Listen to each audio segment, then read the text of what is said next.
when we first started studying this, I was so afraid that I was a terrible, awful, rotten person. But some of the qualities of a narcissist is the same qualities of an entertainer. Hey, what's going on, guys? And once again, ladies and gentlemen, welcome back to the YouTube channel of Let's Get Your Mind Right. Now, make sure to join our mailing list at letsgetyourmindright.com/join to get all the latest information that we have. And also, we just created a narcissistic protocol guide, and I'd love to get that out to you. So I'll leave a link in the description. And today we are going to cover understanding what a narcissist is. Hey guys, it would help us out a whole lot if you left some comments on the bottom so that we can, have some more material to create moving forward.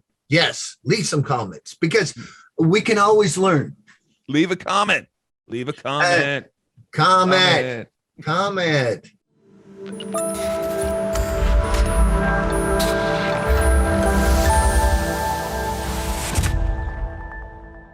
Hey, Jeff, go ahead and explain a little bit about what we were talking about earlier. Well, earlier I was saying, when we first started working on the narcissist, I thought maybe I'm a narcissist because I'm an actor. I've got a degree in theater, won a scholarship, and I did movies, commercials, industrial films. But so I have been and I've done thousands of gigs, and I still do them. But when I'm in front of people, I get a woo. I feel good in front of an audience. If I got a microphone in my hand, I feel even better. Now, that doesn't necessarily mean you're a narcissist because you like to be in front of people. Also, you have to have a certain amount of self-worth to be able to get up on stage.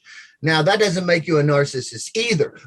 And the flick of it, if I get on stage and I think I'm better than everybody else and nobody has the equal to me because I'm so good, that's when you start becoming the narcissist. And the biggest thing I ever found, because I was really afraid of, I was really afraid I was going to be a narcissist, is that do you have empathy? Can you see somebody that's you're doing something, you're going to do something that hurts this person? Not that you're intending to, but if you intend to hurt a person and you don't care because you're better than they are, then that's a real big sign you are. So I don't think most people out there are doing that. I'm just saying that's one of the biggest signs you'll know if you are a narcissist. And then basically the tendency was, I am this great. You should be lucky to be around me, to learn off of me, and happy that I was able to figure this out for you. So those are some things you would want to, keep in mind. If you're great at something, it also comes into humble, right? So you can achieve something and then you could say something like, oh yeah, well, I'm so glad I was able to do this. Big shout out to everybody else who's working to do this as well. Or you could be like, oh, I'm the only one that can do this. And you should just be, excited to be in my presence. And this is something to keep in mind. So I wrote down a bunch of different things to understand what a narcissist is, because I'm in some of these groups and Facebook, and I'm not quite sure everybody understands. They could be throwing that word around, and really, let's dig into a few things, because you have to be confident in order to hop up on stage, right? Like, you have to know what you're doing, and that doesn't make you a narcissist, even though it is your job to take control of the room, right? So let's just start off with some of the basic things. A narcissist will take some of these things to the very extreme, whereas if you wanted to, let's say, for instance, look inside of a mirror to make sure you looked good for the day. Is that narcissistic? Well, it's on a low scale, but it's still narcissistic. Going out in public and taking selfies and getting likes on Facebook. Is that narcissistic? That's on a lower scale, but how much do you gravitate toward it? How much are you looking at your phone to make sure that you got your likes and getting that? What is that? Dopamine? Every single time you set something out and you achieve it, your goal, you're getting dopamine on the way. And then when you get it, now you want some more. But I think that's what's happening with the clicks and stuff with what you were talking about. Again, it's on a scale, but it doesn't really become toxic until you start manipulating another person or a group of people to do what you want them to do for you. So basically, with empowerment coaching, we want to take, an individual and build up their self-esteem to not need the environment to tell them how good they are. Typically, someone who's in the abuser of a narcissistic relationship is probably someone that doesn't have a lot of confidence and is constantly getting the feedback from the narcissist.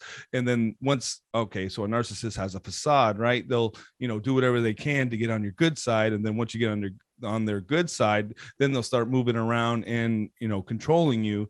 And that's when the toxicity comes in. So again, just on a scale, right? Do you need the environment to tell you how good you are?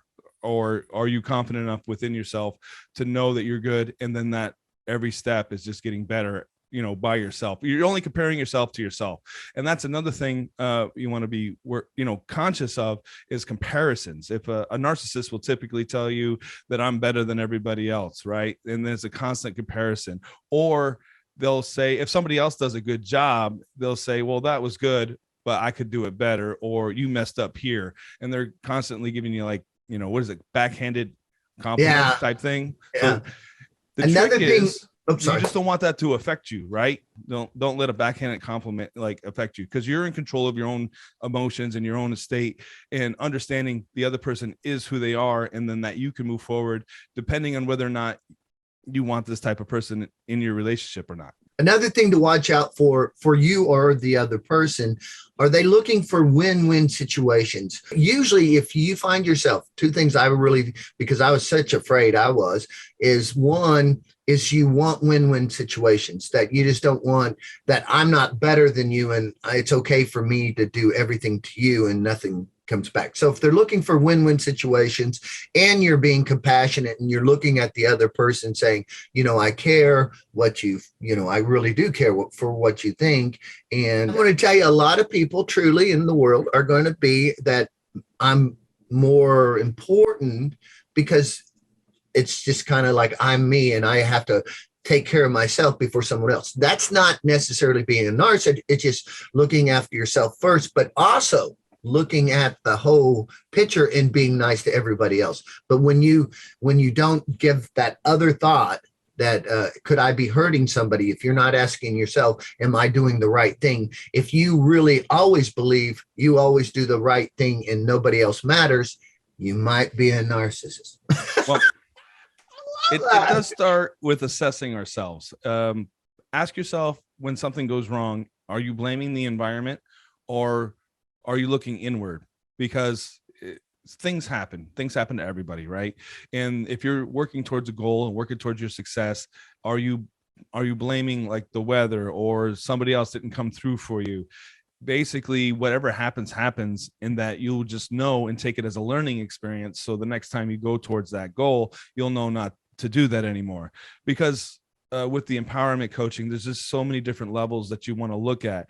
It could be a language pattern. You could be, blaming the environment. And yet when you get out of a narcissistic relationship, it's a learning experience. So you'll know what triggers you the next time you come into, like a new person, that, oh, this person has the same tendencies as somebody that I, didn't particularly like. So you would know not to go into that relationship further, right? You would just change your boundaries, and then you would have enough emotional intelligence to realize somebody thinks a certain way that you wouldn't want to, it's kind of like playing with fire. Like, oh, it's hot over there, I already know what that is, so I'm not going to go over that way.